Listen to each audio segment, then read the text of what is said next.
Aujourd'hui, à la ligne bleue, c'est le début de la saison de football et on en parle avec mes collègues Laurence Blanchette et Raphaël Bergeron-Gosselin. Bonjour! Allô! Allô! Alors, c'est le début de la saison de football, effectivement. Les premiers coups de sifflet vendredi dernier, les premiers coups de casque et d'épaulettes, on les a entendus sur le stade, sur le terrain du stade de Concordia. Donc, une belle victoire de 10-3 des Carabins sur les Stingers. Belle victoire avec un petit bémol, c'est-à-dire que c'était pas le match le plus enivrant, le meilleur match, mais on va en reparler un petit peu plus tard. Il n'y a pas lieu de paniquer. Mais nos Carabins sont là, c'est commencé donc du côté du football, mais du côté de d'autres sports, ça commence cette semaine. Ouais. Donc, demain, il y a du soccer, d'autres activités, donc en cours de semaine, on va en parler un petit peu plus tard dans ce balado officiel des Carabins de l'Université de Montréal. Mais en attendant, donc, avez-vous passé un beau week-end? Magnifique. Très bien passé. La météo était notre bord.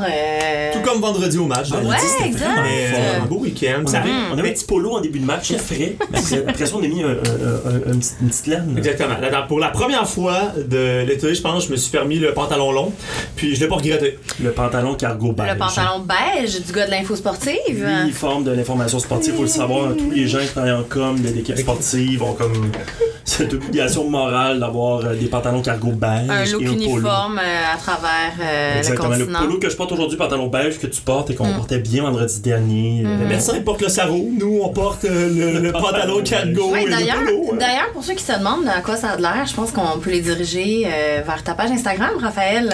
Oui. Certainement. Qui Moi, a, grand influenceur. Oui! Raph BG1 sur Instagram, donc parce qu'il y avait un autre Raph BG visiblement sur Instagram. Ou pas, là, je sais pas. Ok, c'est pas juste cool de rajouter un 1 à ton nom. Ouais, mais c'est ma signature d'artiste. Le gars est athlète, le gars est artiste, hein? Oui, c'est ça, non, mais oui, écoute, James Ajar, qui est notre photographe officiel des Carabins, des fois, par moment, comme ça, il nous prend au vif, là, on s'en attend pas. C'est le seul moment de l'année où on a de belles photos. En fait, c'est quand on est en action avec les Carabins et James est là pour nous croquer sur le vif en plein travail. Il a l'air un peu coquin avec une caméra ou un micro. C'était ma première fois parce que d'habitude, sur les matchs de foot, je me cache sur la galerie de presse. Exact. Donc, tu sais, souvent, c'est moins sexy là, derrière un ordi à pitonner. Mais là, je vais filmer avant le match sur le terrain. Et là, écoute. Croquer sur le vif. Comme ça, sans que je m'en rende compte. Là.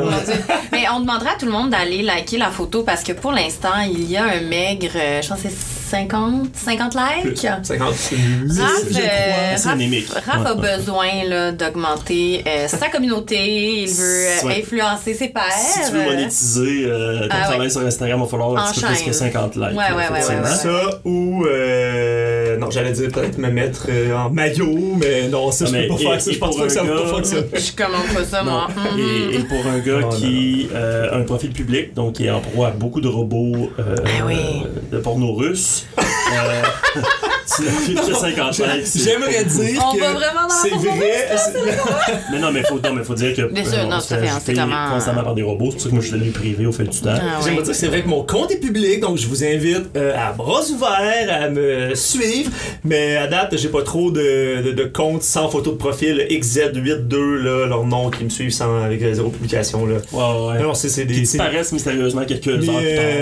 Les gens qui me suivent sont peu nombreux, mais c'est des fidèles. Ok, des fidèles. On salue ta blonde et ta mère.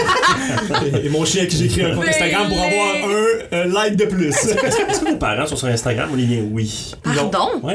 Tes parents sont sur Instagram? Ils répondent à mes stories, donc impossible. Cool. Non, mais ma mère me parle d'Instagram parce que là, j'ai l'air vraiment comme de pas connaître l'informatique, là, mais pour une raison que j'ignore, on dirait que des fois, tu reçois des courriels comme voici votre compte Pinterest ou Instagram, mais tu t'es jamais créé de compte. Là. Ouais, ils donnent des suggestions. Exactement, là, tout ça passe par je sais pas quelle manière. Je pense que un autre robot russe, probablement. Là. Non, mais tous les baby boomers, on en arrachait au début, ils s'inscrivaient sur Facebook, il y avait un piton qui disait invitez tous vos contacts, puis là, tous tes contacts de tes courriels recevaient une invitation à Facebook. Là, ma mère a des conflits sans précédent. Ma mère a un compte Pinterest, Instagram et tout, mais c'est inactif. Non, bon, mes parents ne sont pas sur Instagram. Personnellement, ils ont des noms de code également. Ils t'ont donné toute cette passion-là à toi, Laurent. Ouais. Donc t'es libre, parce que moi, je peux pas être osé sur mon Instagram. Non, mais il y a aussi des paramètres de confidentialité. Hein. Tu sais que tu peux faire ça avec tes parents sans leur dire. Ah ouais? À penser, à voir. Je suis un peu dans la merde parce qu'ils écoutent ce balado. Moi aussi. Pas moi. Très de plaisanterie, hein, c'est intéressant. Donc, allez suivre Araf BG1, évidemment, très intéressant pour avoir des stories. Mais il y avait des choses plus intéressantes. Une seconde au festival de Tinouk. Mais. Tinoué. Tinoué, excusez. Je n'allais pas à l'école en raquette quand je suis au primaire, j'aimerais juste le dire. On salue la gang de la fuck. Il y avait donc le début de la saison de football des Carabins vendredi passé. Raphaël, nous y étions et je te laisse nous résumer ça un petit peu. Un match donc pas le plus excitant, mais finalement, au bout du compte, les Carabins ont une victoire et 0 défaite. Exactement. Et c'est tout ce qui compte. Une victoire de 10-3 face aux Steigneurs de Concordia. Donc, la semaine dernière, au premier balado de la saison, c'était dit qu'on allait dire les vraies choses, la vérité. Donc, on va dire les choses, comment elles se sont passées. Une victoire, mais pas le match le plus palpitant. Qui a bien commencé. Qui a très bien commencé. Donc, c'était l'offense. Ben, premièrement, ça a commencé avec Louis-Philippe Simoneau qui est embarqué sur le terrain pour le botté d'envoi du match.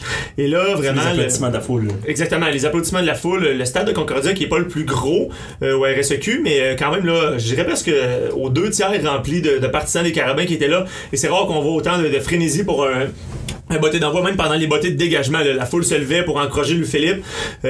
Puis même, avant de faire le petit résumé du match et tout, là, je tiens qu'on parle un peu de Louis-Philippe parce que a eu une tentative de placement pendant le match de 32 verges, l'a raté. Mais ce que j'ai aimé, je lui ai parlé après le match et il avait l'air aucunement stressé. Et vraiment, je veux dire, il est honnête avec lui-même. Il sait qu'il n'est pas au top de sa condition physique encore parce qu'il a pris... évidemment, là. Il a pris une petite pause d'entraînement pour des raisons qu'on connaît tous. Là. De chimio. Là, exactement. Donc, quand même, c'était lui le botteur partant, puis c'était pas c'était pas un cadeau là, que Danny Machocha, l'entraîneur, voulait lui faire. C'est parce que c'est lui qui méritait le poste de partant pour ce match-là. Exactement, il battait des plombs, puis il l'a fait encore au match. Et tout de suite après la rencontre, je lui ai parlé, donc on écoute ce que le P avait à dire après le match. Dis-moi un peu sur botter d'envoi. Ouais. Là, tu te sentais quand... C'était le fun, tu sais. C'est quasiment un match à domicile. Ouais, c'est ça, mais c'est une pression qui est tombée, là.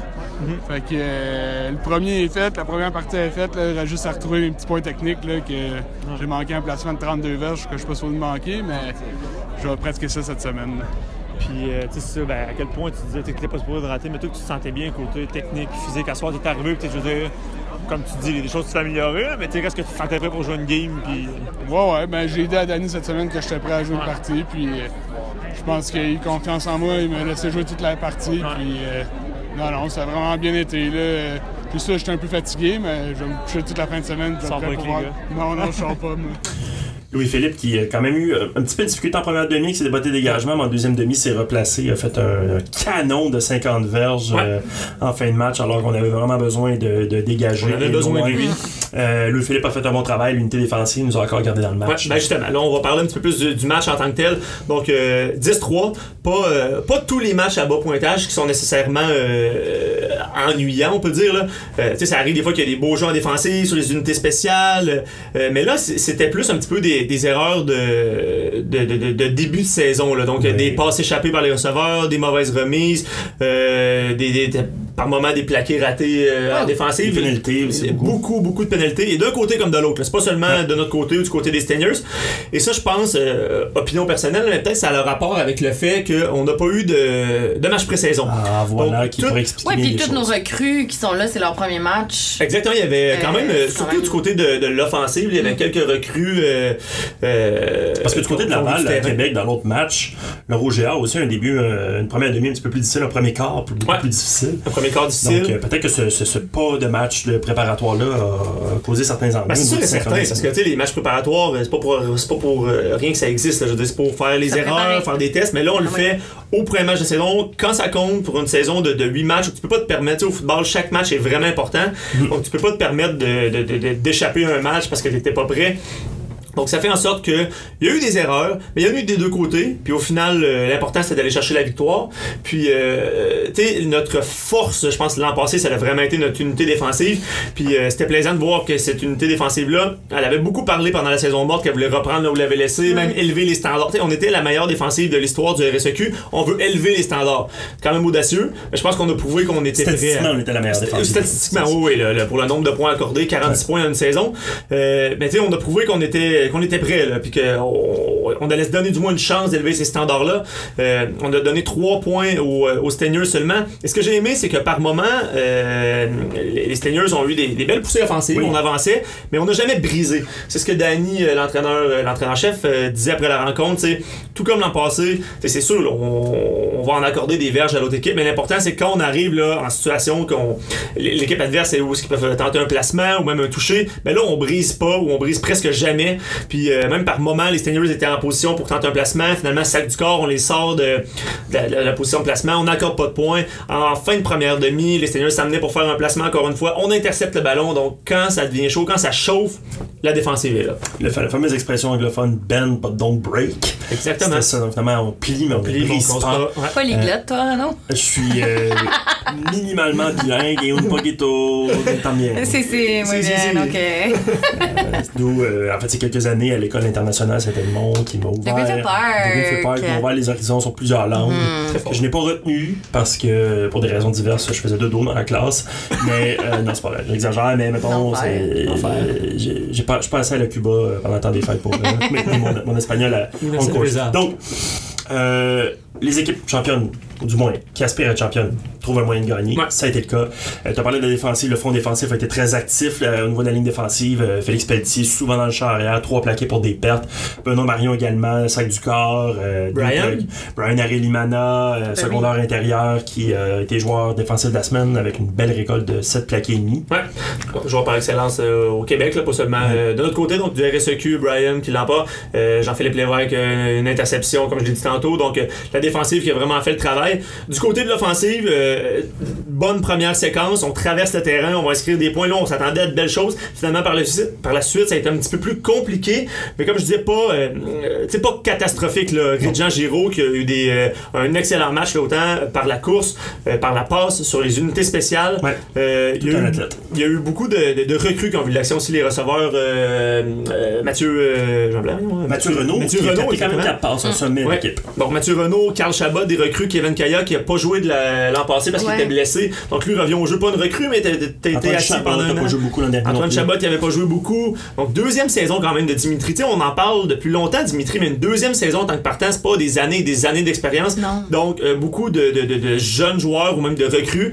Donc un nouvel entraîneur des carrières aussi, Anthony Calvillo, ça va être un des meilleurs de tous les temps. Pas une potion magique qui donne aux joueurs avant la rencontre. Donc il faut que la chimie s'installe. Donc c'est ce qu'on va voir vendredi. L'entraîneur-chef Danny Machocha l'a dit, ils ont apporté des changements au livre de jeu offensif. Donc en partant ça chamboule un peu les choses à l'attaque. En plus de ça, pas de match préparatoire pour travailler ton synchronisme avec les receveurs. C'est pas la même chose en pratique qu'en match. Tout à fait différent. Donc c'est sûr que ça a servi un peu de répétition générale, ce premier match-là. Et ça tombe bien parce que on a vendredi au Sapsum un bon adversaire. Là, c'est pas le match, c'est match d'ouverture locale, mais je voudrais pas dire répétition générale parce que c'était le début de la saison régulière, mais ça aura peut-être servi de ça. Le match de vendredi dernier, de répétition. On aurait aimé mieux mettre un produit plus fini, mais pour plusieurs raisons, ça n'a pas été le cas. Mais là, vendredi, donc c'est le temps de se reprendre contre Varéor. C'est le temps de s'ajuster. Qui est de passage, exactement, qui est de passage au Sepsum le vendredi soir. Match qui est diffusé à TVA Sport, mais qui est aussi donc dans cette enceinte magique qu'est le Sepsum, où on vous invite à venir faire un tour. Il y a encore des billets en vente en ligne, sur place, pour faire partie de ce match. Une belle ambiance, une belle petite chaleur du mois d'août là, qui va vous caresser le visage. On va en profiter parce que rapidement, on va se retrouver à l'automne. Puis moi, personnellement, j'adore le football d'automne. Mais tu sais, il fait plus froid, il y a des risques qui pleuvent, peu importe. Là, il fait encore beau, c'est l'été. Faut en profiter. Donc, vendredi, le Varéor est de passage pour ce deuxième match. Déjà, on va être au quart de la saison de match. Donc, premier match à domicile le vendredi. Venez faire un tour au Sepsum de 19h. Le tailgate, on va en parler, mais commençons. 14h. Oui. Pas 14h, 16h. 4h, oui. Ouais. En fait, on va en reparler. Quand on va en parler, c'est qu'on va en parler vendredi. Donc, qu'est-ce que je dis là? Jeudi. Voilà. Ouais. La veille du match. Jeudi, la veille du match, le tailgate de la ligne bleue. Donc, cet épisode spécial d'avant-match du balado officiel des Carabins. On fait ça jeudi, on va mettre la table pour cet affrontement-là, parler de l'adversaire, parler des forces en présence, mais aussi parler de toute l'expérience autour du match. Tailgate, encore une fois, très animé et tout. Donc, à ne pas manquer jeudi, lors de l'épisode de la ligne bleue, le tailgate. ou la fête d'avant-match, si on veut franciser la chose. Merci. Des ailes de poulet, des trucs pour faire notre tailgate. On pourrait faire ça. Après voir à l'heure où on enregistre, ça va être un petit peu plus difficile au niveau de la digestion. Mais des ailes de poulet au micro-ondes de la dinette, je suis pas très sûr. Donc c'est tout pour le football, mais là on se déplace au niveau des autres sports. Donc demain, mercredi, match d'ouverture de soccer ici au Sepsum. Encore une fois, ça se passe au Sepsum en après-midi. Exactement, en après-midi, match d'ouverture de soccer. Pourquoi pas? Les femmes qui vont entamer cette saison 2019-2020, même tout sport confondu, Carabin au Sepsum, c'est le premier événement qu'on va recevoir. Donc les hommes les femmes, c'est vrai, c'est les hommes. À 15h. Les hommes à 15h, les dames à 17h15. Donc programme double au Sepsum face au Varéor. Encore le Varéor. Donc on va avoir beaucoup de verre et de or au Sepsum en fin de semaine. Varéor, ça fait brun. Oh la lance qui... Un bon vieux slogan qu'on attend dans la section 6. Je pense qu'il faut aussi que le rouge et le or se mettent. On va mettre beaucoup de couleurs sur le mélange avec le or, fait le ballon, j'imagine. Ça fait le bleu probablement aussi. Mais pas bleu et or. Donc le vert et or ici mercredi. Donc demain pour le soccer, un beau programme double pour commencer les choses. Surtout, s'il n'y a pas de cours en après-midi, vous n'avez pas encore de cours. Si vous n'êtes pas étudiant à la Polytechnique ou à HEC, vous n'avez pas commencé encore l'école. Venez faire un tour au Sepsum en après-midi. Venez faire un tour, comme je le disais tantôt pour le foot, il annonce beau. Sinon, il y a un toit, il n'y a pas de problème. Les saisons de soccer, on va les suivre de près cette année. Surtout, je ne dis pas qu'on ne suivra pas les femmes, mais les hommes, on reçoit au Sepsum le championnat canadien du 7 au 10 novembre. Donc on sait déjà qu'on est qualifié pour le championnat canadien. On veut quand même aller chercher le titre de saison régulière, aller chercher la bannière RSEQ, mais reste qu'il y a comme un glow là, autour de l'équipe de soccer masculine cette année. Et ben ça débute cette semaine, donc faut débuter ça de belle manière. Surtout qu'on est champion en titre. Donc on est champion en titre, on reçoit le championnat canadien, il y a beaucoup de belles choses. Et si on va faire un petit mini très rapide portrait de l'équipe, parce qu'on les a pas encore vu jouer, on les a vu pratiquer un petit peu. Ça y allait par là. Le camp d'entraînement vraiment intense, il y avait beaucoup de joueurs. Il y a eu donc, vous comprendrez, beaucoup de coupures. Donc c'était difficile, premièrement, se tailler une place au sein de l'équipe. Après ça, obtenir une place sur l'alignement de départ, l'alignement partant.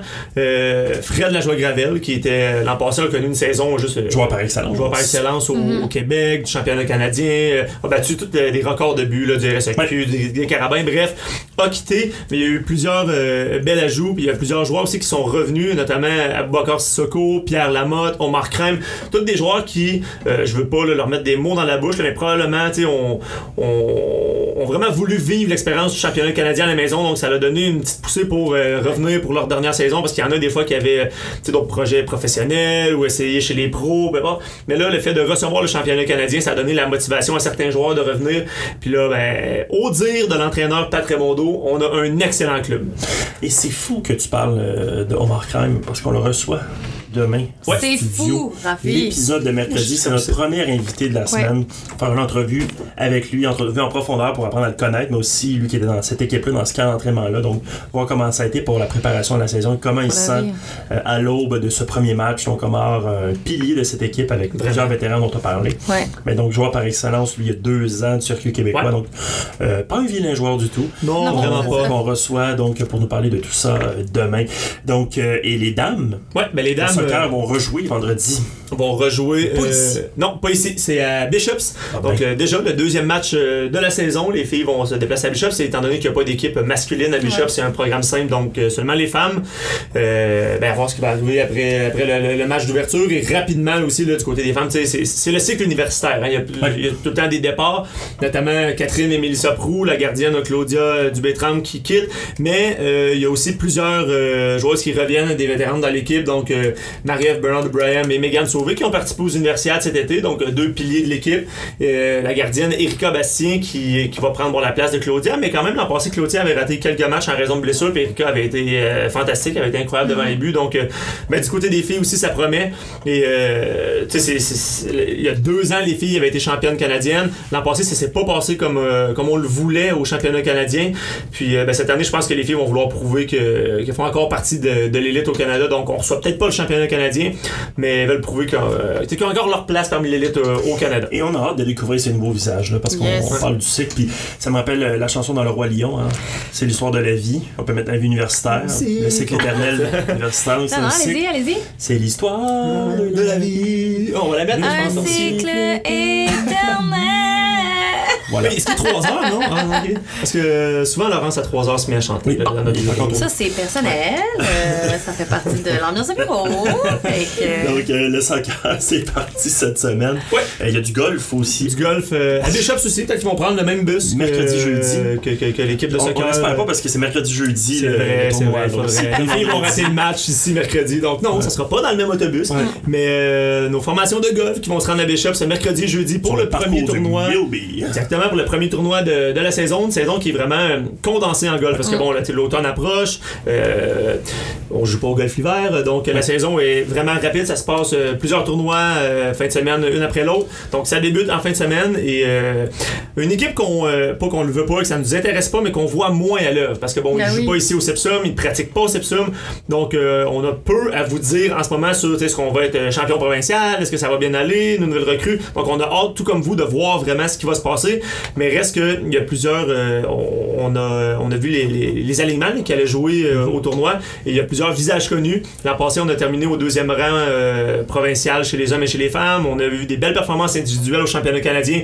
Donc je suis pas stressé qu'on va avoir encore des belles performances en golf cette saison. Tu es un bon joueur de Laval, le français. Toujours bien fini, ça fait 10 ans qu'il est là. C'est vrai, hein? Mais Laval aussi, il faut leur donner ce qui leur revient. Là, champion chez les hommes, je pense, là, depuis. Je pense pas que la couleur était inventée. Mais à suivre, donc, et à suivre sur Instagram, @carabingolf, une page qui met du bon contenu, des gens en pratique sur des sapristi de beaux terrains, on va le dire. Là. Des fois, ils vont faire des compétitions amateurs ailleurs, ils vont le faire. Et même au Québec, on a des très beaux terrains, mais eux, ils jouent pas comme toi et moi, Raph, dans des terrains un petit peu plus de base. Ils jouent sur des très beaux terrains, ils jouent très bien. Donc, à suivre, c'est l'équipe de golf. Et finalement, la dernière équipe qui lance sa saison, c'est dimanche, l'équipe de rugby féminin. Exactement, donc on s'en va à Concordia pour débuter la saison de rugby féminin cette année, une saison avec un petit vent de fraîcheur, de renouveau. Il y avait beaucoup de disparités là, entre les forces des équipes au sein du RSEQ en rugby féminin. Donc ça faisait des affrontements par moments moins le fun à regarder pour les partisans et probablement moins plaisant à jouer pour les joueurs aussi. Donc on a créé deux divisions, on peut dire la division A, la division B. Et on va affronter, par exemple, parce que par le passé, là, pour être plus clair, on n'affrontait jamais 2 fois la même équipe dans l'année. Donc si on jouait contre Laval... Le calendrier était trop court. Exactement. Donc si on affrontait Laval, on affrontait Concordia, on avait beau après ça regarder la vidéo puis analyser ce qu'on avait bien fait, pas bien fait, on raffrontait pas cette équipe-là. Là, cette année, on va affronter 2 fois chaque équipe, donc ça va être encore plus pertinent de regarder ce qu'on a bien fait, d'analyser donc les joueuses qui trouvaient ça plaisant. Et aussi, ça va faire des matchs plus serrés. Et l'équipe qui va terminer au premier rang de la division B, si on peut dire. Section B, ouais. Section B, exactement. Donc, l'équipe qui va terminer au premier rang va avoir droit de participer aux séries avec la section A. Donc, c'est pas parce que tu es dans la section B pour débuter l'année que tu peux pas remporter la belle bannière RSEQ qu'on va te donner à la fin de la saison. Tout le monde a sa chance égale. Il s'agit juste de performer sur le terrain. Et c'est pas l'équipe gagnante B et l'équipe gagnante A qui vont s'affronter en finale. Non. Les équipes là, qui sont dans la section A sont tous là, qualifiées pour les séries. Là. Okay. Et après ça, la meilleure équipe de la section B va se joindre à ce beau melting pot. La meilleure équipe de la section B va affronter la 4e position de la section A. La 2e position de la section B va affronter la 3e position de la section A en quart de finale. Donc c'est plus que la première équipe. Donc les 2 premières. Bon, donc on voit que en bout de ligne, là, on va réévaluer. On va s'en parler parce qu'on va recevoir quelqu'un de l'équipe de rugby. Ouais. Ça, je vous le propose. Certainement, on va recevoir quelqu'un de l'équipe de rugby qui va nous expliquer ça. Oui, on va réutiliser le format comme il faut, mais bref, là, l'important de savoir dans tout ça, c'est que ça va être des matchs plus serrés toute l'année. Et que c'est pas parce que tu débutes l'année dans la section B que tu peux pas remporter la bannière. Un peu comme c'est le cas dans les ligues civiles pour ceux qui connaissent le rugby. Là. Les équipes peuvent monter de ligue, de division en division. Il y a plusieurs divisions et du côté féminin et du côté masculin. Puis si tu domines dans une division, tu as la chance de monter dans la division supérieure. Il y a une équipe qui redescend, puis il y a des possibilités. Je trouve ça cool parce que l'an passé, tu regardes les résultats, puis il y a des pointages par moment que je connais le rugby, là, on couvre les sports carabins, mais je suis pas un grand connaisseur de rugby. Tu vois des scores des fois, là, il y a des équipes qui ont 100 points là, versus très peu de points. C'est pas plaisant pour personne. Autant les joueurs qui gagnent, je pense pas qu'ils ont tant de plaisir que ça. Ceux qui perdent encore moins, les partisans bof. Là, ça va faire des matchs plus palpitants à regarder. Donc, je pense que c'est bien un bon geste de RSEQ. Et la section A Carleton, Laval, Ottawa, Sherbrooke sont les 4 équipes qui composent la section A. Du côté de la section B, Bishop, Concordia, McGill et Montreal, les Carabins, donc dans la section B. Belle saison à surveiller, donc, et ça se conclut à la début du mois d'octobre. Une autre saison rapide comme le golf. Saison là, très rapide, exactement. Ceux qui aiment le rugby, là, faut pas rater le train parce que ça, fin octobre, comme tu disais, c'est la saison se termine. Donc c'est là que ça se passe, saison rugby, c'est intense. Même pour un sport. Le 6 octobre, c'est terminé. Ouais, donc très très rapidement pour un sport physique comme ça, on joue beaucoup de matchs en peu de temps, avec un camp d'entraînement aussi, on joue des matchs pré-saison, donc c'est là que ça compte. Et Laurence va y être au moins une fois avec les anciennes et son énergie contagieuse. Tout à fait. Je vous y invite, messieurs, comme à chaque année. Là, je sais que vous travaillez fort, les disponibilités sont moindres, mais vous êtes les bienvenus, tout comme les gens à la maison. Rugby, encore une fois, puis je le redirai, là, est un sport à découvrir. D'ailleurs, la Coupe du monde de rugby masculine qui va se déployer en même temps que celle de nos équipes de rugby. Et tu y seras? J'irai faire un tour au Japon, tout à fait, pour... Comme ça, pour la ligne bleue, c'est ça, tu vas là pour la ligne bleue. Oui, c'est ça, j'ai été envoyée pour la ligne bleue. Une spéciale au Japon. Beaucoup de budget comme on peut voir, visiblement, dans notre studio maison. Mais non, la Coupe du monde masculine, moi je pense que je l'ai dit, masculine, qui va se déployer en même temps. Ça pourra peut-être inspirer nos équipes, qui sait, dans ce nouveau format de compétition. Est-ce que tu vas porter un gilet carabin? Au Japon? Oui. Honnêtement, comme le Canada... ça dépend de mon teint. Non, s'il te plaît. Non, mais faut savoir, pour ceux qui connaissent moins ça, le Canada, le Canada, c'est plus rouge. Est rouge, certes, mais aussi, comment je peux dire, il s'est qualifié tardivement, dans le sens que le Canada est une équipe qui se développe tranquillement pas vite et ne fait pas nécessairement partie des grandes forces. Comme moi, j'y serai pour les quarts de finale, demi-finale, finale. Les chances que tu les vois pas. J'espère les voir. Il y a des chances que je les vois pas. Donc, peut-être que je pourrais porter un peu de bleu carabin. Ou ton casque. Ou mon ou mon scrum cap, tout à fait, parce que dans le décor, là, gens qui écoutez la ligne bleue, vous pourrez remarquer quelques éléments là, personnels sur mes crampons qui m'ont servi dans mes dernières saisons au carabin, ainsi que mon scrum cap qui m'a servi quand je jouais fut un certain temps. Deuxième ligne. On parlait de mon Instagram tantôt, peut-être une petite photo de Laurence avec son casque bientôt à venir.